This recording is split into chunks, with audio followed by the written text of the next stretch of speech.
வணக்கம். Nifty 602 point இறங்கி 22,500க்கு மேலே க்ளோஸ் ஆயிருக்கு. கிட்டத்தட்ட இன்னைக்கு ஒரு பெரிய big selling pressure overall across எல்லா செக்டார்லையும் இருந்தது.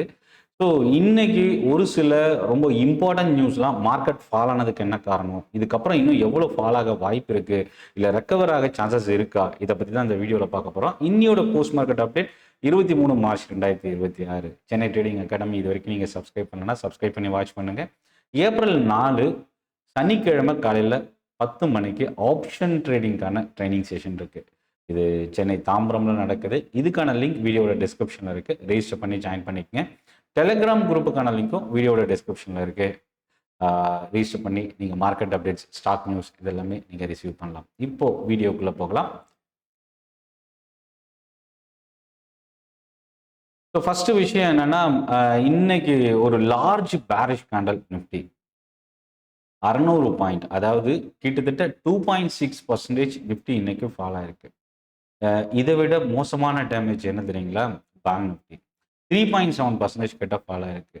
அதாவது 1989 பாயிண்ட், கிட்டத்தட்ட 2000 பாயிண்ட் பேங்க் நிஃப்டி ஒரு பிக்கெஸ்ட் ஃபால் அப்படின்னு சொல்லலாம் இன்னைக்கு.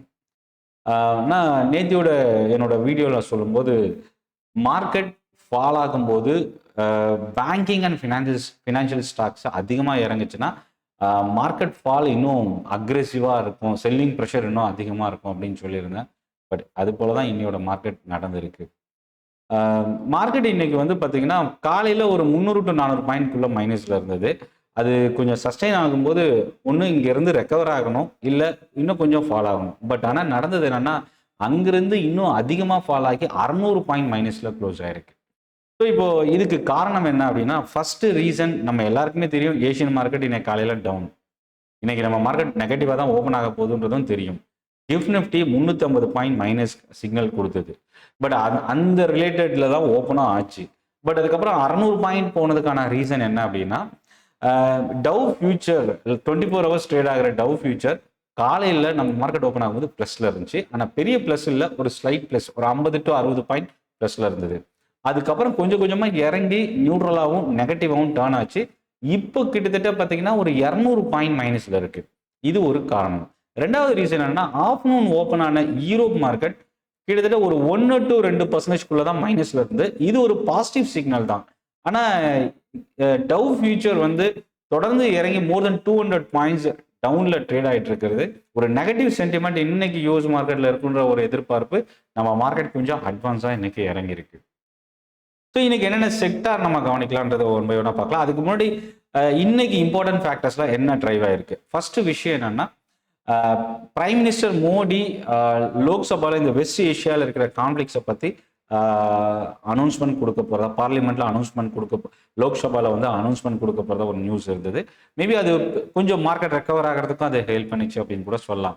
ஸோ இப்போ மார்க்கெட் ஃபால் ஆனதுக்கு எல்லாருக்குமே தெரிஞ்ச விஷயம் தான். அதில் ஒரு சில விஷயங்கள் உங்களுக்கு தெரிய வாய்ப்பில்லை. ஜியோ பொலிட்டிக்கல் டென்ஷன் தொடர்ந்து இன்க்ரீஸ் ஆகிட்டு இருக்கு. ஹார்மஸை வந்து விடுவிக்கணும், ஓப்பன் பண்ணணும். அதுக்கு 48 மணி நேர கெடு அமெரிக்கா, ட்ரம்ப் வந்து ஈரானுக்கு விதிச்சிருந்தா அது இன்னியோட முடிவுக்கு வருது. ஸோ அப்போ இந்த 48 மணி நேர கெடு தான் என்ன பிரச்சனை ஏற்படுத்த போகுது. ஏன்னா இது அவங்க திங்க் பண்ணவே இல்லை. ட்ரம்ப் அனௌன்ஸ் பண்ண ஒரு சில மணி நேரத்தில் ஈரான் ரிப்ளை பண்ணிட்டாங்க. என்னன்னா, எங்களோட உற்பத்தி மையத்தையோ மின் உற்பத்தியோ நீங்க அட்டாக் பண்ண வந்தா நாங்க சரியான பதிலடி அதை விட வீரியமா கொடுப்போம்னு சொன்னது. ஸோ அப்போ என்னன்னா, இவங்க அந்த ஹார்மஸை வந்து ஓப்பன் பண்றதுக்கு தயாரா இல்லை. ஏற்கனவே middle east countries, other countries வந்து இவங்களோட குரூப் கண்ட்ரி, நட்பு நாடுன்னு சொல்ற இவங்களோட குரூப் கண்ட்ரிஸ் நிறைய பேர் ரெக்வஸ்ட் கொடுத்தாங்க, ஈரான் ஓப்பன் பண்ணல. அமெரிக்கா ரெக்வஸ்டும் கொடுத்தது, அதுக்கப்புறம் ஒரு சில விஷயத்துல இறங்கியும் வந்தது, இவங்க ஓப்பன் பண்ணல. அப்போ ஈரானோட பிளான் என்ன அப்படின்னா, உலக அளவில் ஒரு பெரிய அசாதாரண சிச்சுவேஷனை கிரியேட் பண்ணணும். ஏன்னா அமெரிக்காவை நேரடியாக எதிர்த்து மோத முடியாது. மிடில் ஈஸ்ட் ஏர்பேஸ்ல இருந்து அவங்க அட்டாக் பண்றாங்க. மிடில் ஈஸ்டும் இவங்களோட குரூப் கண்ட்ரி, ஒரு நட்பு நாடு தான். ஸோ அப்போ என்னன்னா, நேரடியாக பெரிய அளவுக்கு அட்டாக்க இவங்களால முடியாதுன்றதும், இன்னொன்று இது பெரிய அளவுக்கு நெருக்கடியை மற்ற நாடுகளுக்கு ஏற்படுத்தணும். அந்த நெருக்கடி மூலயமா அமெரிக்காவை பின்வாங்க வைக்கணும். இதுதான் அவங்களோட பிளானா இருக்கு. அதனால ஹார்மஸை எந்த காரணத்தை கொண்டும் ஈரான் திறக்கிறதுக்கு வாய்ப்பில்லை.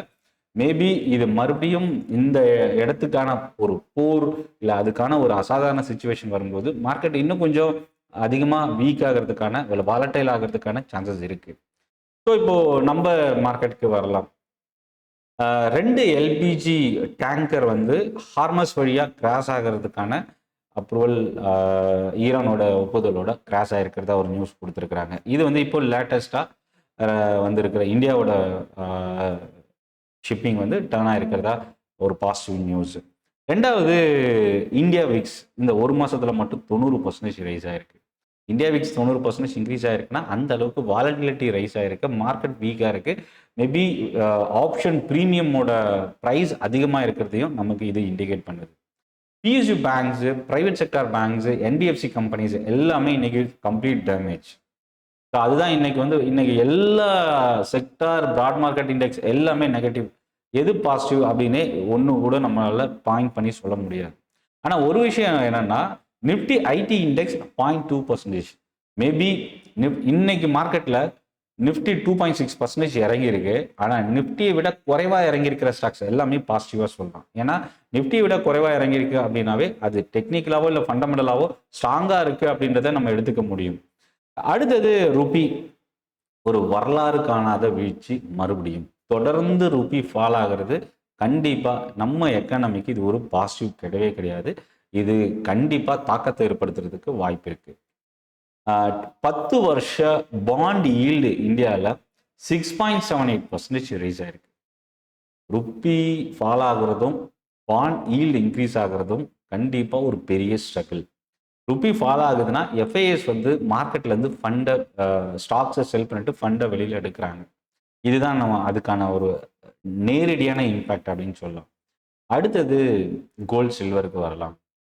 நான் மார்னிங் வீடியோவும் கோல்டு சில்வரை பற்றி அப்டேட் பண்ணியிருக்கிறேன், என்னோட யூடியூப் சேனலில் டீட்டெயிலாக ஷேர் பண்ணியிருக்கேன். பட் கிட்டத்தட்ட 9 to 10% இன்னைக்கு இன்ட்ராடேயில் சில்வர் ஃபால் ஆச்சு, 6 to 7% கோல்டு ஃபால் ஆச்சு இன்னைக்கு இன்ட்ராடேயில். பட் இப்போ 5 to 7% கிட்ட டவுனில் ட்ரேட் ஆகிட்டு இருக்கு. பட் செல்லிங் ப்ரெஷர் தொடர்ந்து நடந்துட்டு இருக்கு. என்னென்ன காரணம் சொல்கிறாங்க அப்படின்னா, ஒரு 2025 ஸ்ட்ராங் ரேலிக்கு அப்புறம் ப்ராஃபிட் புக்கிங் நடக்குது. லிக்விடிட்டி அக்ராஸ் போர்ட்ஃபோலியோவில், அதாவது ஒரு போர்ட்ஃபோலியோவை எடுத்துக்கிட்டோம் அப்படின்னா அதில் அதிகமான ப்ராஃபிட்டில் இருக்கக்கூடிய ஒரு அசெட் அப்படின்னு பார்க்கும்போது கோல்டு சில்வர். ஸோ அப்போ என்னென்னா லிக்விடிட்டின்னு வரும்போது, செல் பண்ணணும்னு வரும்போது ஸ்டாக்ஸை விட கோல்டு சில்வரில் தான் அதிகமான ப்ராஃபிட் புக்கிங் பண்ணுறதுக்கான சான்சஸ் இருக்குது. ஸோ அது ஒரு காரணமாக பார்க்கலாம். பாண்ட் ஈல்டு இன்க்ரீஸ் ஆகிறது கண்டிப்பாக கோல்டு சில்வருக்கு பாசிட்டிவ் கிடையாது. அடுத்தது இன்ஃப்ளேஷன் இன்க்ரீஸ் ஆகும், அதாவது விலைவாசி இன்க்ரீஸ் ஆகும், பணவீக்கம் மறுபடியும் ரெக்கார்ட் லோ. இந்தியாவோட ருப்பி யூஎஸ் டாலருக்கு அகேன்ஸ்டாக ரெக்கார்ட் லோவில் இருக்கிறது இன்னொரு விஷயம். ஓவரால் குளோபலாக பார்க்கும்போது டாலர் இண்டெக்ஸு ரைஸ் ஆகிட்டு இருக்கிறதும் கோல்டு சில்வர் ஃபால் ஆகிறதுக்கு இன்னொரு காரணம். இதில் இன்னொரு விஷயம் என்னென்னா, ட்ரெஷரி ஃபண்ட்ஸ் வந்து கிட்டத்தட்ட 2 பில்லியனுக்கு மேலே கோல்டு இன்னைக்கு செல் பண்ணியிருக்கிறதா ஒரு நியூஸ் வந்திருக்கு. மேபி இது வந்து உண்மையா பொய்யா, இது அஃபிஷியலாக அனௌன்ஸ் பண்ணியிருக்கிறாங்களா, இந்த மாதிரி எந்த விஷயமும் இல்லை. இது ஒரு ஸ்பெக்குலேட்டிவ் நியூஸாக தான் நம்ம இங்கே பார்க்க முடியுது. இப்போ நம்ம இந்தியன் மார்க்கெட்டில் சில்வர் என்னாச்சு, இது எல்லாருக்குள்ள இருக்கிற விஷயம்தான். டாடா சில்வர் இன்னைக்கு 10 to 12% ஃபால். ஓவரால் இந்த மாதத்தில் மார்ச்சில் மட்டும் 23-24%.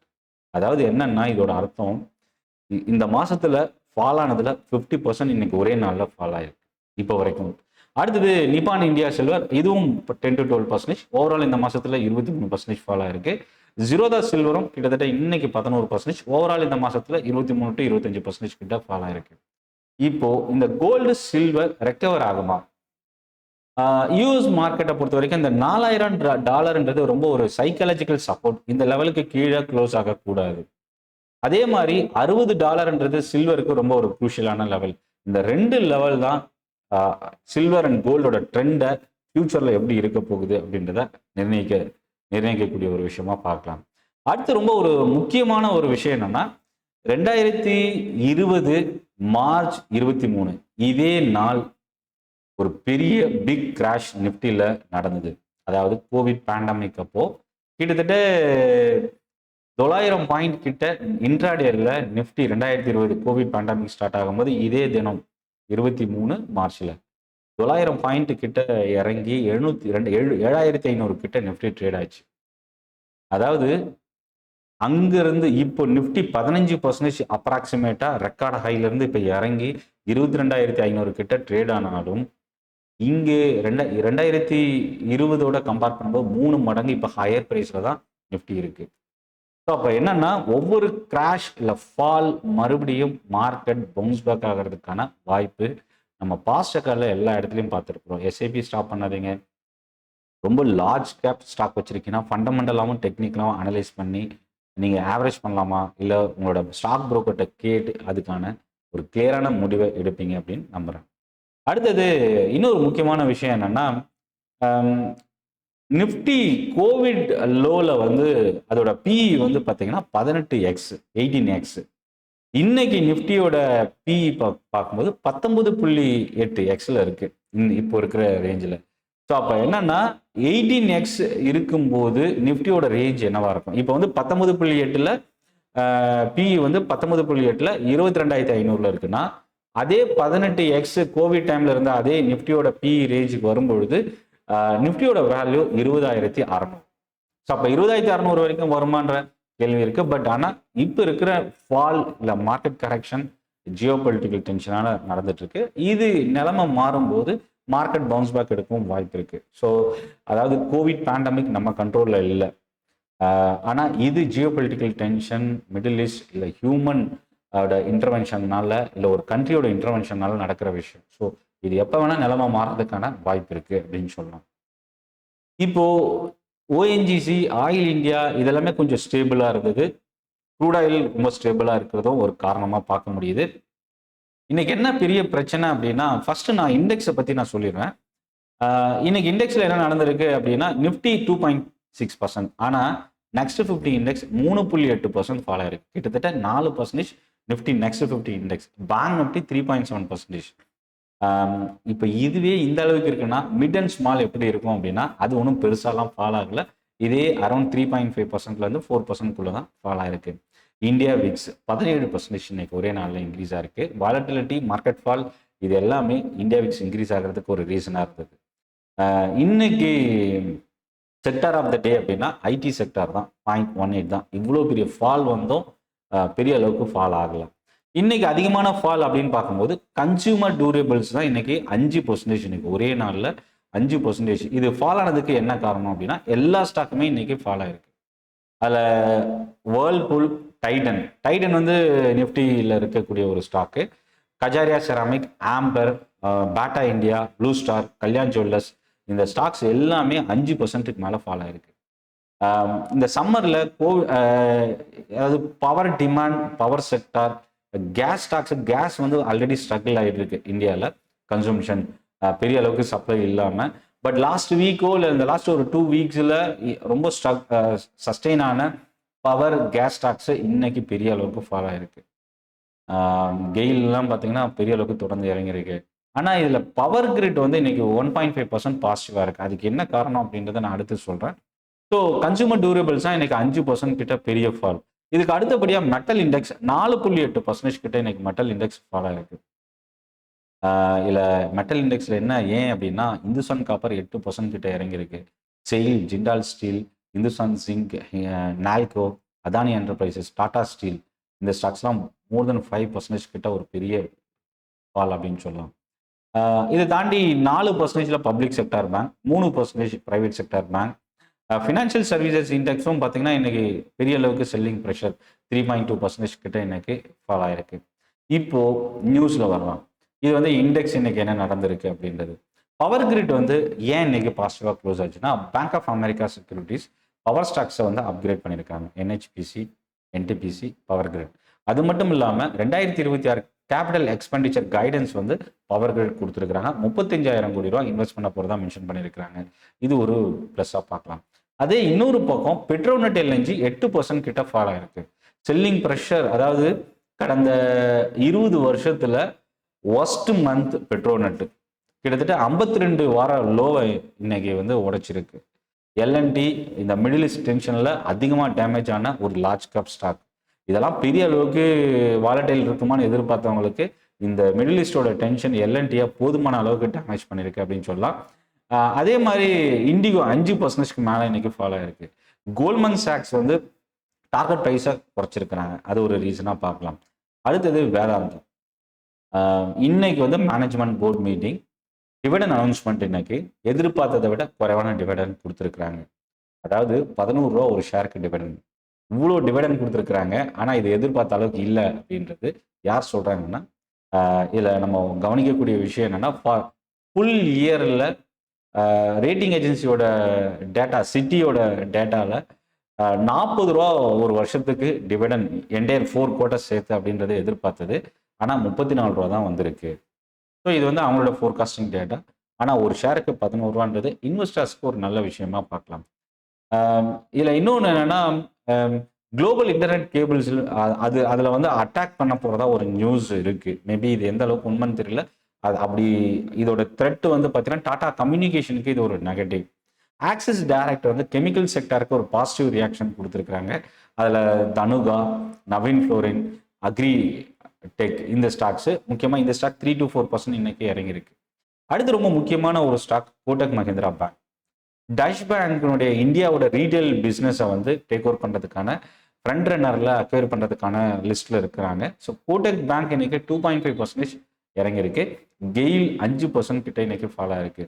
கிட்டத்தட்ட இந்த மிடில் ஈஸ்ட் டென்ஷன் பிரச்சனைனால மோர் தென் 25% எபிட்டா இம்பேக்ட் இருக்கும்னு சொல்லியிருக்கிறாங்க. இது வந்து ஒரு நெகட்டிவ் நியூஸ் அப்படின்னு சொல்லலாம்.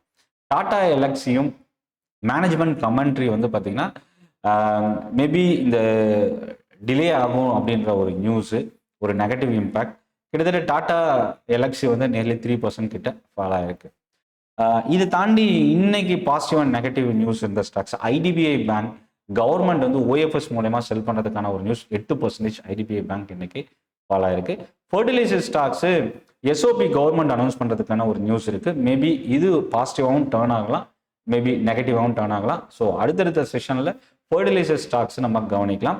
பந்தன் பேங்க், அதாவது கவர்மெண்ட் வந்து 20,000 கோடி ரூபாய்க்கான கிரெடிட் கேரண்டி ஸ்கீம் வந்து எம்எஃப்ஐக்கு அப்ரூவ் பண்ணியிருக்கிறது ஒரு பாசிட்டிவான ஒரு விஷயம். பட் பந்தன் பேங்க் இன்னைக்கு 7% கிட்ட நெகட்டிவாக க்ளோஸ் ஆயிருக்கு.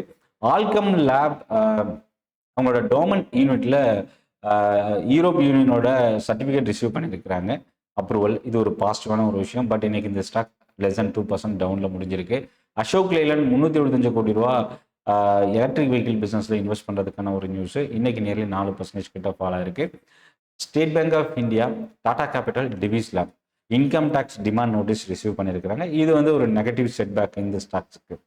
இப்போ இண்டெக்ஸ் மார்க்கெட் எதனால ஃபாலோ ஆச்சு, எப்போ ரெக்கவர் ஆகும், இதை பற்றின டீட்டெயில்ஸ் பார்த்தோம். ஏப்ரல் ஃபர்ஸ்ட் வீக் இல்லை செகண்ட் வீக் வரைக்கும் இந்த பிரச்சனை மேபி கண்டினியூ ஆச்சுன்னா இந்த பிரச்சனை ரீடைன் ஆகிறதுக்கான சான்சஸ் இருக்குது. அதிகபட்சம் மேபி இது இன்னும் ஒரு மாதம் நடந்தால் அது என்ன பிரச்சனையெல்லாம் ஏற்படுத்தும்ன்றது கடந்த ஒரு மாதத்தோட நம்ம எக்ஸ்பீரியன்ஸ் வச்சு கண்டிப்பாக தெரிய முடியுது, மேபி தெரிஞ்சுக்க முடியுது. Gold, silver, equity market fall. But இன்னொரு பக்கம் க்ரூட் ஆயில் வந்து இன்க்ரீஸ் ஆகுது. ஸோ அப்போ என்னென்னா நீங்கள் ஒரு டைவர்சிஃபைட் போர்ட்ஃபோலியோ நீங்கள் பில்ட் பண்ணணும் அப்படின்னா மேபி ஹெட்ஜிங் கான்செப்டை நீங்கள் யூட்டிலைஸ் பண்ணலாம். அது மட்டும் இல்லாமல் பெரிய அளவுக்கு இந்த மாதிரி மார்க்கெட் கிராஷ் அளவில் நீங்கள் பர்டிகுலராக ஸ்டாக்கை சூஸ் பண்ணி இன்வெஸ்ட் பண்ணுறதை விட இடிஎஃப் வந்து உங்களோட ரிஸ்க்கை குறைக்கும் இன்கேஸ் இன்னும் மார்க்கெட் ஃபால் ஆகும்போது. பட் ஆனால் இங்கேருந்து ரெக்கவர் ஆகுதுன்னா அது ஒரு பிரச்சனை இல்லை. பட் நம்ம ரிஸ்க்கை தான் ஃபோக்கஸ் பண்ணணும். அதனால் ரொம்ப கேர்ஃபுல்லாகவே உங்களோட இன்வெஸ்ட்மெண்ட் ஸ்டாக்ஸு எல்லாமே ஃபோக்கஸ் பண்ணுங்கள். எஸ்ஐபி மியூச்சுவல் ஃபண்ட்ஸு இன்வெஸ்ட்மெண்ட்டை எப்பயுமே ஸ்டாப் பண்ணிடாதீங்க. ஏன்னா இது ஒரு அட்ராக்டிவான ஒரு பெரிய ஆப்பர்ச்சுனிட்டி இருக்குது, மார்க்கெட் நமக்கு கொடுக்கக்கூடிய ஒரு விஷயமா பார்க்கலாம். இந்த வீடியோ உங்களுக்கு யூஸ்ஃபுல்லாக இருக்கும்னு நினைக்கிறேன். நன்றி, வணக்கம்.